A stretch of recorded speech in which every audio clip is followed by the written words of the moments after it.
Hello, this is Rebecca and Andy. Welcome back to RebeccaVannatta.com. RebeccaVannatta.com. This is our second podcast, and it's a beautiful day out, so we're happy to be here. Happy that you guys are here listening. So today I wanted to kind of focus on Andy. I wanted Andy to share with you guys a little bit about him and who he is, and some of the things he's struggled with health and wellness, and I guess just overall, a healthy lifestyle. So, Andy? Yes. Would you like to share a little bit of your backstory, and we'll get into some questions? Well, I'm from Miami, Florida. Born into a Cuban household, primarily. The eating's good. A lot of rice, beans, plantains, tostones. Starches. A lot of starches. We had meat as well. But when I always had a healthy appetite, and my father's side of the family always seemed to have a little bit of a weight problem. My grandmother was overweight. To my knowledge, my grandfather struggled some with his weight. My dad also has always, since I can remember, struggled with his weight. And it was always an issue with me. So I've been in the gym or exercising or on some sort of diet, or been concerned about my weight or my pants or the hems, or since my entire life. It's been a part of me forever, even today, because I'm up like 3 or 4 pounds since Rebecca and I moved in together. Hey, don't put that on. It's not we've been lifting hard, and it's a lot of muscle weight, and I've been eating good, but we have some friends that I've been having magnificent parties. Okay. Anything else you want to touch base on? I was an athlete. I think that if had it not been for sports, I probably would have had a much bigger problem. Luckily, my parents were really good about keeping me active. That's good. And my family really, when I would have to make weight for like football, or if I was getting too heavy, my family at least would come together and make sure that my meals were prepared properly, especially for the times. It was, the 80s. So, hard-boiled eggs, tuna fish, lots of salads. Well, it sounds like really healthy eating. What was the struggle with food for you, or your weight? What was the issue? I think I definitely overate, but those diets or that healthy eating was just not consistent. In my my life, my father likes to eat, and we'd have pizza often. Frozen foods. My father was a bachelor. Frozen foods were becoming really popular, and definitely I would eat 2, 3, 4 of those.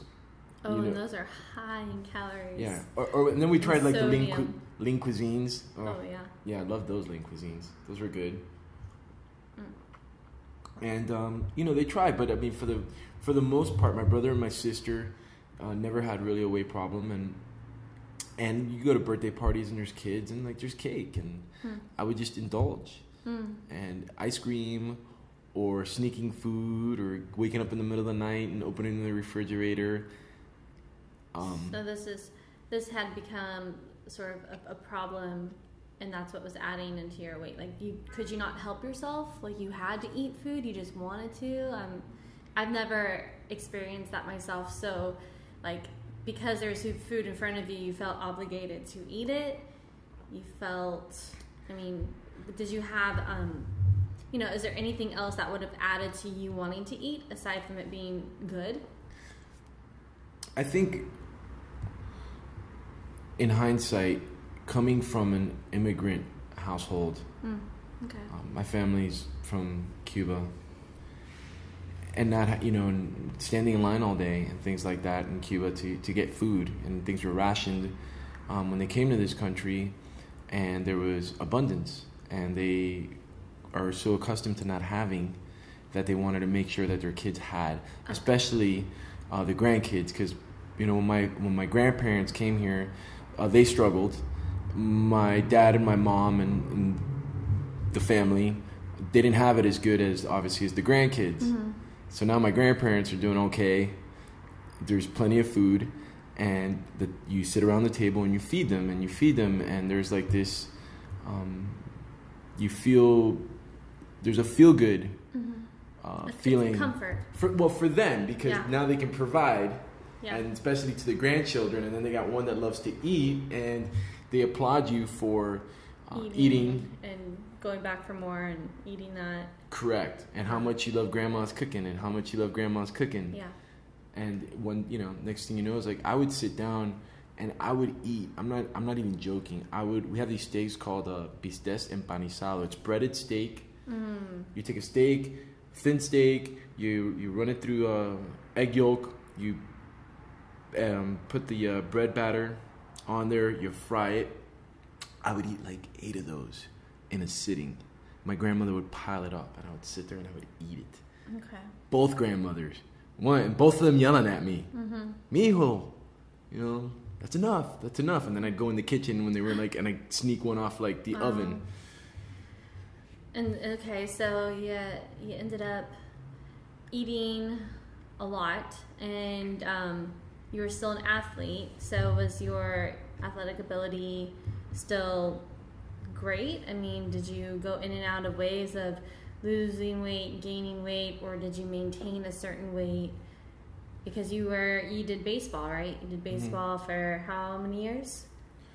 I played baseball till I was, you know, out of high school, and, you know, I played basketball regularly, and, you know, I boxed, and we had bags at the house.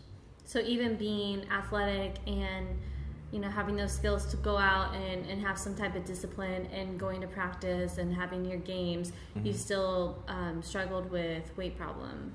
I mean, back then my weight problem it's not comparable to the obesity epidemics that kids my age, or that are my age, that were when I was that age, that are that age now. How old was that? About 8? I mean, pick a time. I mean, when I was 5, I was husky, and they had a husky section at Sears or something like that. And, you know, we would always talk about, like, I remember being 20 pounds overweight, but, you know, when you're 4'8", 20 pounds is quite a bit. A lot, yeah. And then I'd stretch out, and then I'd get bigger, and it was just football. That I only played for 2 or 3 seasons. You know, you'd have to do a weigh-in, and I remember being so heavy that I had to play with kids that were 3 or 4 years older than my age group. And now we're talking like young teenagers, and I would get the heck knocked out of me because these kids were bigger, faster, stronger. I'm a slow, chubby kid. So, okay, so you struggled with obesity when you were younger, and pretty much all the way until what age did you struggle with obesity? Exactly. I think I got it together when I was about 21. I hit like my all-time worst. I remember being like 200. I hit like 236 pounds. I'm 6 feet tall, and it wasn't like a healthy 236. Like I was working out and hitting the gym, and and had some meat on me. Like I was chain smoking and started smoking, which was one of the dumbest things I probably have ever done, and just was not exercising, eating poorly. Hit 236. So when you turn 21 and you're at like your peak of like, you were obviously way overweight, not eating good, not exercising, like what made you change? What made you want to change at all? I mean, to live that kind of life where you're constantly you know, wanting to eat food, whatever's before you, eat, and then, you know, here and there, like, you're active, but you're still overeating, and then you get to this point where you're eating bad, and you're chain smoking, and you're not working out. I mean, what made you want to start getting into fitness or into health? You know, when I was a teenager, it was always, you know, girls. You know, I wanted to be athletic. The girls were into the other guys. The athletic guys. The athletic guys. The guys, they'd wear like the cut-off shirts and stuff like that. We like to see our guys taking care of themselves because we know that they can take care of us. Well, yeah. So you, cheerleader, you, right? So that I was more of a. I mean, I had the athletic ability, which kind of put me in the jock category, but I always had like this sort of misfit feeling about myself. And really, when I hit like 21 and I was so heavy, like I knew I was heavy, and it was like you could feel it. I could feel it, and I was always like in some sort of condition, and I was always big or strong. But this was different. I had a big fat gut, and I was not really happy, and I was falling into this depression, and I wanted to make a change. And two things happened almost simultaneously. One of my best friends in the world, Paul Alcazar, shout out. I remember one day, and we still tell this story every day, or every so often, but he was knocking on my door one day, and I had like a second floor bedroom, and I would open the window, and I'd be able to look outside and see who was there. And he knocks on the door. I pop open the window, and there he is. I was like, "What do you want?" And he said, "Hey, man, you know, come outside." It's like, "I'm not going outside." And he's like, "You know, the sun is free." And I was like, "Yeah, well." And then he said another comment. He goes, "You'll look thinner with a little bit of color." Yeah, something like that. I know that. And I think I went out, and I think we went probably down to South Beach and had some beers or something that day. But he got me out of the house, which was for a little while there becoming a little bit of a challenge. And then one night in the middle of the morning, early morning, late night, like 4 a.m, I got up to take a pee, and we had a big mirror in the bathroom. I got out of bed, and I hadn't like brushed my hair in a while, and I hadn't like shaved in a while, and it wasn't like the sexy beard, you know, it was a big fat, it was like the kind of just like I haven't groomed myself in a long time look. And I was in the bathroom, and I used to receive Rolling Stone magazine, and it was around, I guess Kurt Cobain was on the cover of this one magazine that I had read, Rolling Stone magazine. And I remember just being in the bathroom, kind of groggy. I put my hand up against the mirror in front of me so I could lean. I was peeing, and I saw the magazine, and I thought about him dying so young. And then I looked up at myself, and I don't know what happened. I just kind of became overwhelmed with how far off course I had gotten, even for myself. And so that's kind of where you get kind of just switched it in your mind. You're like, that's it, I'm done, I'm gonna start taking care of myself. Yeah, it was a quiet switch. A quiet switch. All right. I sat in the bathroom for a little bit, cried a little bit. Yeah. And then, it's an emotional thing when you're unhappy, and you know a lot of it's kind of on you. You know, you make the choices and decisions to, you know, not go and take care of yourself, or not be active, or to eat this, or to not eat that, or, you know, smoking, whatever. Yeah. I mean, yeah, it's an emotional thing. Yeah. So we found kind of what motivated you to get back into the gym. And I mean, now, you know, you're a personal trainer, and you work out every day, and you're a parent, you're an actor, you have auditions, you've got work. I mean, you're busy. So how do you now find time to kind of manage all that and still take care of yourself, eat good, and exercise? I think that's one thing a lot of people have trouble with, is managing time. So, I mean, what do you personally do, or would maybe recommend to somebody that has a really crazy busy schedule to fit time in for themselves, as you do? time management is critical. I mean, I think we were just talking a few months ago when I was flying out last time to visit with you. I sat next to this guy, and he was on his way to a conference, and he's in sales, and I said, you know, if there was one book last year that you read, what that you loved, what was it? And I forgot the title, but he said, and it was based on time management. Because right. if you work on anything, work on time management. Mm-hmm. Exercise in my life it's just a part of my day. It's as common as having to go to the restroom, making a pot of coffee.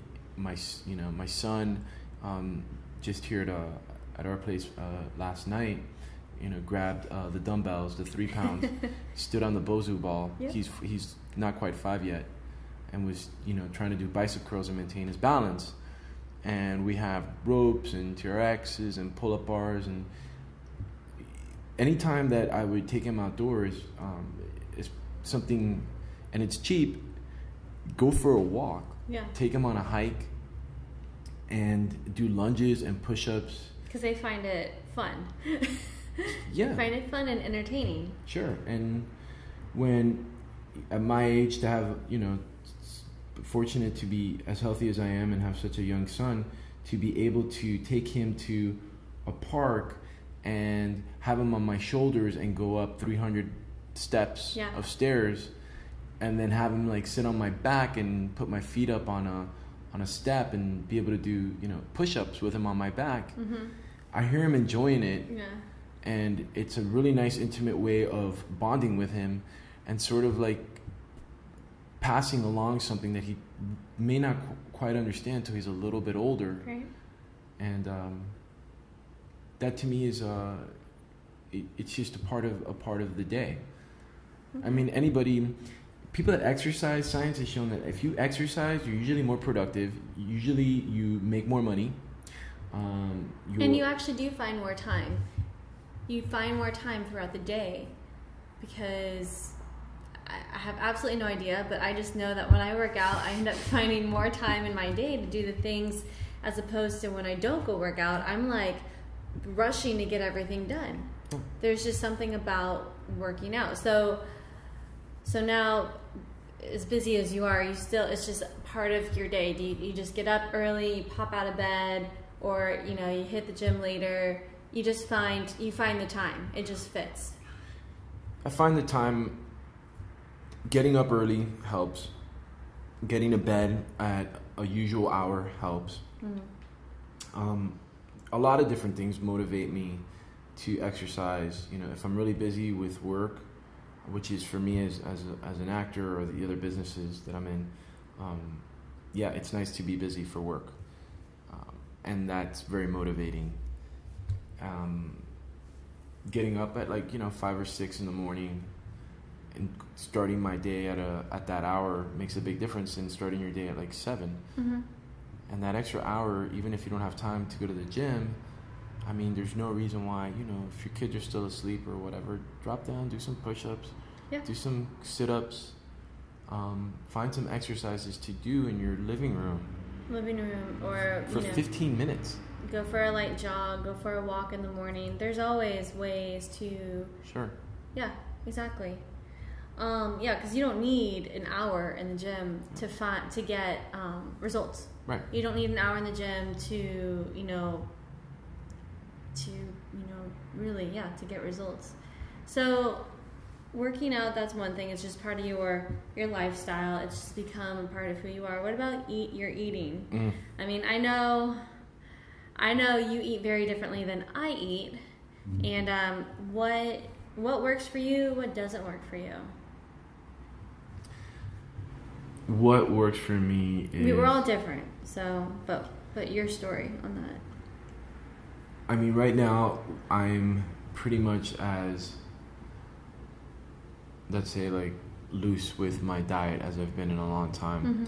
And it's sort of showing. I mean, my training has changed a bit, and it always changes. It changes month to month, depending on what's going on, but I'm probably about 5 pounds heavier than I'd like to be. And I joke about it with you.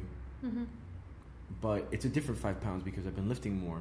Right. And we've been incorporating different exercises. You know, you have me swimming. Yep. In the pool, using the kettlebells. I've been lifting a lot heavier, doing more of the high impact interval trainings. Rebecca kills me, people. She We're beats just me. playing. Yeah, she's playing with me. But my diet, when I'm on, or I know I need to be on, I mean, I wake up in the morning and I literally pop open a can of tuna fish and down that out of the can with water. Which I don't do. Right. Do not. Right. But that works for you. That works for me, and pretty much anytime, if I just keep it like basically textbook, if you eat lean, chicken, fish, greens, more greens, lay off the pizza, lay off the beer, which can be sometimes an issue for me. Beer, wine, alcohol in general, there's a very big social aspect to our careers, my career. Yep. There's always a party, there's always an event, and somebody's always, got some, something chocolate at a table for you to grab. And whereas most people can grab one, I'll eat 20. Right. Yep, I've seen it. Yeah. So you don't have as much discipline with your diet as you have with your workouts, because your workouts are good. They're always good, and I mean, I see you. Your gray shirt becomes like his light gray shirt and shorts are just this dark gray color, and it's just all sweat. So there's no doubt that you don't push yourself when you're working out. But when it comes to eating, it's still a little bit of a struggle for you. It seems like you're more of a snacker. Instead of eating your meals, which I recommend doing, eating your meals, you're more of a snacker. So you're like, oh no, I'm fine. And then you'll like grab like 2 bagels. I'm like, dude, you didn't have to eat those bagels if you just ate your lunch. Because then once you start with your snacking, it just keeps going. So is that something that you're okay with, or is it something that maybe you want to try to work on? Because I think that's a lot of people's problems is the snacking. It's because you want this type of motion, hand going to your mouth. Sure. Hand going to your mouth. Sure. I'm working on that. Okay. Here's the truth. I mean, I know the older I get, the harder it is to bounce back. And there's always changes and adjustments that need to be made. There's new science, the body changes, metabolism changes. The snacking, for me, is more of an emotional type of connection, which is most people's problem with food is, there's something to it. Stress, or they're upset. Right. Or for me, it's like I will not eat for 8 hours straight, because my phone will ring and I'll have to go to a meeting here or an audition there, or my son is ill, or whatever it could be, and I won't eat for 7-8 hours, and I will come home and that 2 bagels, I'll slam those down and I'll throw like a protein bar in the middle of them, and then have a banana with like almond butter, and meanwhile, fisting, some corn puff cereal and digging through the cupboard for some brown sugar to pour some milk over it and ingest 3,000 calories in 20 minutes. Yeah, that's not good. No. Yeah. So, well, we're always working on ourselves. We are. And our body's always changing. I mean, I'm 26. I'm, not that old, but I'm at the age now where, my body has been changing since my teenage years. And the hormones and I used to be able to sit down and eat a gallon of ice cream, kid you not, a gallon of ice cream like every night. And I weighed 90 pounds. I didn't really gain that kind of weight. And then as I was getting older, and I kept eating the way I was eating, and then I wasn't being active like I was active before. I mean, then I started putting on weight. And then the next thing you know, you look in the mirror and you're like, what have I done? So, I mean, now, knowing my body, I know what works, what doesn't work, and it still constantly changes. So, I mean, like every 3 to 6 months, I kind of have to figure out a new type of little routine for my diet, which is fine. But the body responds to change anyway. Yeah, So it it's always needs good. change. It's good to mix it up. Yeah. I would say that for me, I have the benefit of having been an athlete and been struggling with it. I've sort of devised my own little plan that works for me when I need it. Mm-hmm. Most people, need really, especially if they've never really exercised, need help. Yeah. Somebody that knows a little bit about food, knows a little bit about exercise, and is also willing to work with people's schedules. My schedule is very chaotic, but it can be very flexible. Yep. And part of my job is being fit. Yep. And if you are, just about any other business, fitness is not like the number one criteria. Right. Right. Although now a lot of companies Yep. are starting to look at their employees, and I don't know if it's legal or not, but they look at them and go, the fitter you are, the more productive you probably are. Well, there's lots of companies that actually pay for their, their memberships, their staff's Sure. memberships. And there's a lot of companies out there now that actually bring a personal trainer in, and their staff members have an option of training with them or not. So they're not like pushing it on them, but they're giving them the options, which is great. Yeah. Less sick days. Yep. More productivity. You feel better. Yep. You got to move. The body was meant to move. And you're happier. And I'm happier. Man, you don't want to be around me when I don't work out. Or hungry. No, like, sometimes if you can't find out why maybe you're upset all the time, maybe just try working out one day. I promise you, you're going to feel better.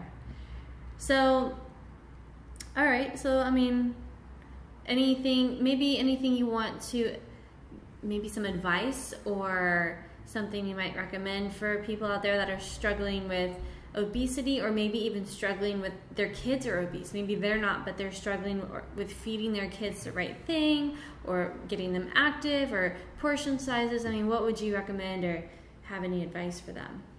I think those are important topics. Well, I think the kid part is fairly easy. If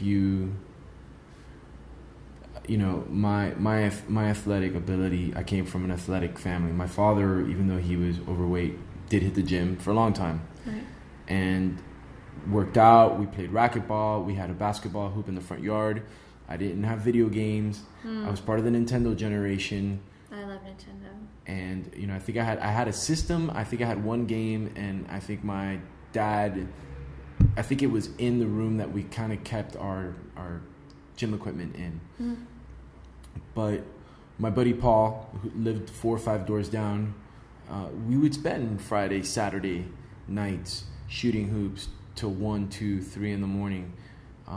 He had a game console. We sat in front of there and played it for a little while, but we turned that thing off and we went out and played sports. Be active. We would be active, and I think that's what a lot of our society right now is lacking, is just being active, because there's so many electronic. There's video games, and there's all those games on the phone, and then there's Sure. a TV, and then there's cable, and there's Wi-Fi, and there's all this stuff. Right. And I feel like what's lacking right now is, just going outside and just being active, going for a walk, going to the park, instead of let's sit down and watch a movie. Mm-hmm. Everyone wants to just stay in, and When my son's first option is to run in the door and watch a cartoon on TV. Yeah. He's not 5 yet. I understand it, but I'm fearful that how many, and he gets to do that sometimes. He'll come in, I want to make dinner, or we all do that. It's like, here, watch some TV. I got to take care of a few things. But it's when those days become more days of TV and less days of activity. Right. Even if it's sitting down with him doing either homework or playing with Legos or using some of the gym equipment that we have here in the fitness equipment, or just making up games that are fun for them where they don't realize that they're running around. Mm-hmm. And it's nice when he's exhausted, because then he goes to bed. Yeah. And stays in bed. Like a good day at the beach. Yeah. So I think for the kids, it's just a matter of keeping them active. As an adult, for adults that are struggling, That's really difficult because it's such a personal choice, and there's got to be a switch that goes off in your head. There's got to be a moment where you're like fed up and you're brought to your knees, and you have that moment in your that crisis in your life where you're like, I don't want to be this guy anymore, or I don't want to be this woman anymore, or I'm too young for my back to hurt or my knee to hurt. I want to look good in a bathing suit. I want to go back to whatever the excuse is. There is no bad excuse to wanting to get healthy. They're all relatively good. The problem, I would say, is that I think a lot of people get to that point. They get to that point and to that place where they have this meltdown, or this, like, you know, they don't recognize themselves, or they're not happy and they don't feel good all the time.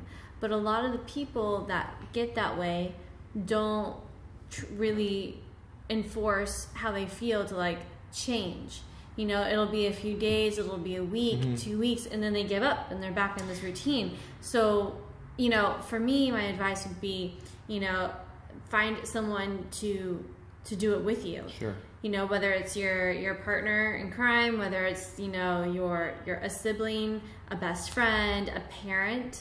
I mean, you got to find someone that's going to kind of stand there and be like, no, you said you were going to do this, you know, follow through and do it with them, or just have someone to hold you accountable. Because if you want it bad enough, you're going to do it, but it's really, really hard to keep that going when it's hard. It's hard to, I mean, I've fallen off the train before where I gained all this weight, and a lot of people saw me as like the normal person, but I put on 20 pounds of just, you know, unhealthy eating and no exercise. And it was really hard to get myself to the gym. I had that breakdown. I had that emotional thing, but, you know, I had my sister who made me go to the gym. Like, she forced me to go to the gym with her every morning before school. Before, you know, acting. I was out here in acting school. And so she held me accountable, and she got my mind back straight, and I did it. But I had someone to help me do that. Right. You know, so if you're feeling like maybe, you know, you just need somebody to support you, just get someone, even if they don't do it with you, just get someone to hold you accountable. Look, one of the things that we want to do with the website, RebeccaVanetta.com, is build community. And if you want to get outside and get active early in the morning, and that person, when you're looking out the window at 5:30, 6 in the morning, that's jogging by while you're making a pot of coffee, get out of bed 5 minutes earlier, put on some clothes, and when that person runs by again, stop them and ask them if you can join them or if they can meet up with you. I guarantee you most people that exercise want to help other people get into shape. Yeah. All you have to do is get out there and ask. There's always like the embarrassment or the shame or the I'm not good enough. You got to get past that. Literally, you see somebody outside in your neighborhood on a regular basis exercising, connect with them. Take the initiative to connect. Build your community. If you surround yourself with people that are making healthy decisions, living active lifestyles, you will find yourself being, you know, if you got a friend that loves to cook and barbecue and eat tons of really unhealthy food every Sunday, then those are the friends that are going over to the house every Sunday. That's what you're going to be doing every Sunday. And the other friends are going to be doing it on Saturdays. And then you're going to find yourself doing them on Fridays. You have to find people that are, you know, waking up on Sundays and going on bike rides, waking up on Saturdays and going on swims, waking up on Friday nights. And yeah, they're going out maybe to have cocktails, but like, you know, they're ordering, I don't know, something wrapped in a lettuce leaf, as opposed to like the nachos, loaded, ultimate loaded nachos. The more you can build that kind of community around you, the easier it'll be to make those decisions. Yeah, you want to build your community most importantly, but you also want to surround yourself with like-minded people. And if you've fallen into a place where everyone around you is very unhealthy or very overweight, it's going to be harder for you to get out and do the things that you want to do. You're going to have to kind of get out of your comfort zone and place yourself around people who are fit, or who actually, you see them out exercising, or they're with their kids exercising. I mean, ask questions. I'm a personal trainer, And I've been training and teaching for 7 years, and I go to the gym every day and I learn something new. I watch people, I observe, I ask questions. I have people come up to me and say, I just stole your move. I'm like, don't worry, I stole it from someone else. Like, we're always learning, but you have to ask, you have to observe, and you have to want it bad enough to do that. Mm-hmm. So that would be my advice to, an adult, an individual, or a couple. You have to know what you want, and if you want it bad enough, you're going to step out of your comfort zone into an uncomfortable area, but it's not going to be uncomfortable for long. Yeah. So, I mean, the steps that need to be taken are the equivalent of like building a house or building a car. It's like you have to start with, if you don't know how to design plans, you find somebody that does and ask. And it becomes sort of, the more you ask, there'll come a day where you ask 3, 4, 5 questions. And the best feeling is when somebody comes up to you and says, hey, what are you doing? Yeah. Or what have you been doing? Yeah. And you can then become the expert, so to speak, or the helper. Mm-hmm. Or when somebody says, hey, so-and-so, you look fantastic. Did you lose weight? That feels good. that feels fantastic. Because usually the responses are automatic. And it's amazing the impact you have on other people just by making changes in your own life. Like, you may not notice the changes, but other people see them. Yeah. And you can influence people in a way that you couldn't possibly understand. Because if I have to run minimum 4 miles to like just maintain, and if I need to like slim down, I gotta start hitting like the 7, 8, 9 mile runs. And I'm talking about like every day. I run up to the Hollywood sign and back down, and I've been doing that since I've been here for almost 12 years. Those are my Rocky stairs. And when I'm not running the Hollywood sign, my ass is getting bigger. It's just period. That's just it. I'm running the Hollywood sign. I'm either trying to get a smaller butt, or I'm just maintaining.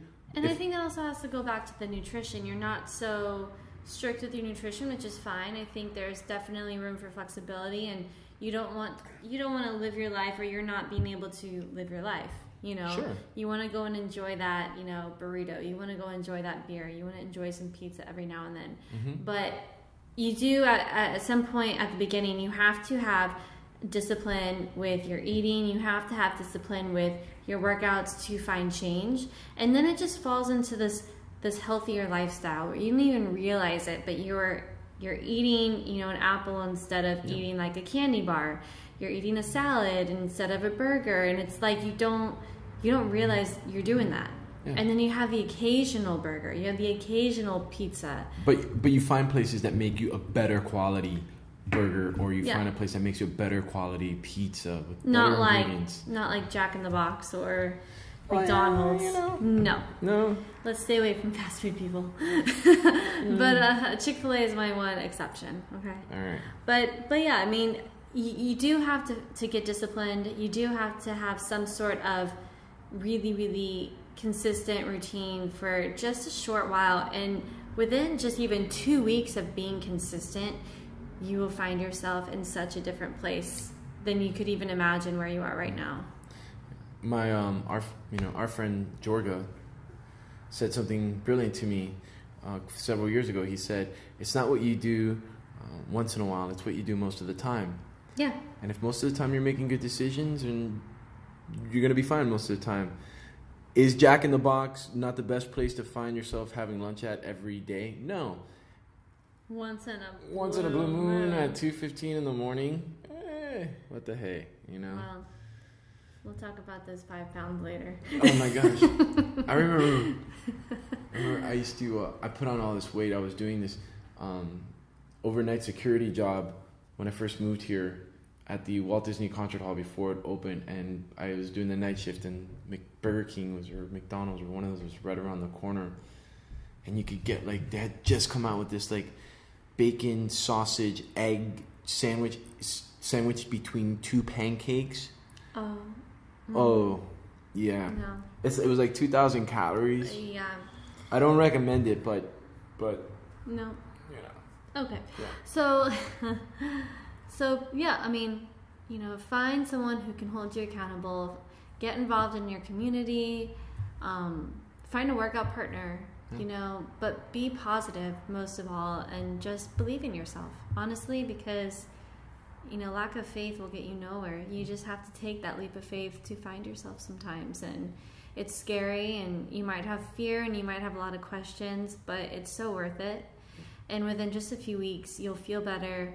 You're going to look at yourself differently, and I promise you'll be able to overcome really anything else that comes in your way. Because I think the most challenging thing for people is their body, is their mind, and it's all connected. So if you can get that straight and get that healthy, then everything else will work out. And surround yourself with things that will trigger build you up. That idea.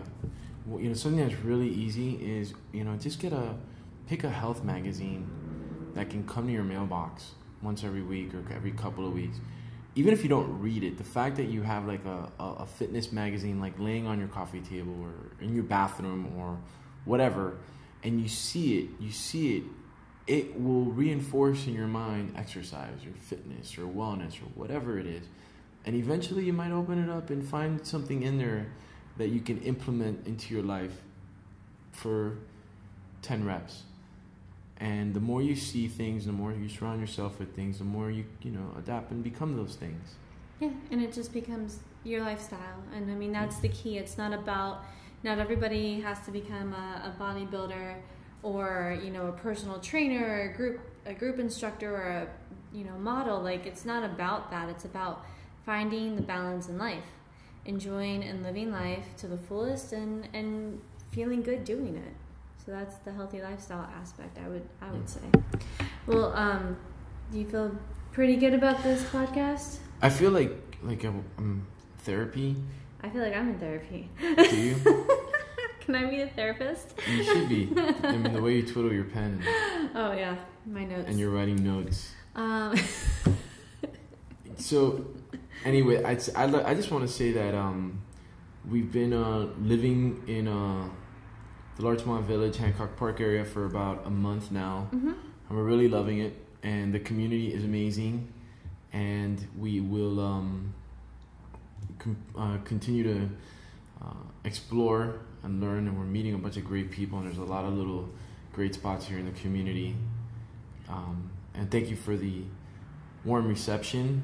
We had an ad come out in the Larchmont Ledger. The Larchmont Ledger yesterday.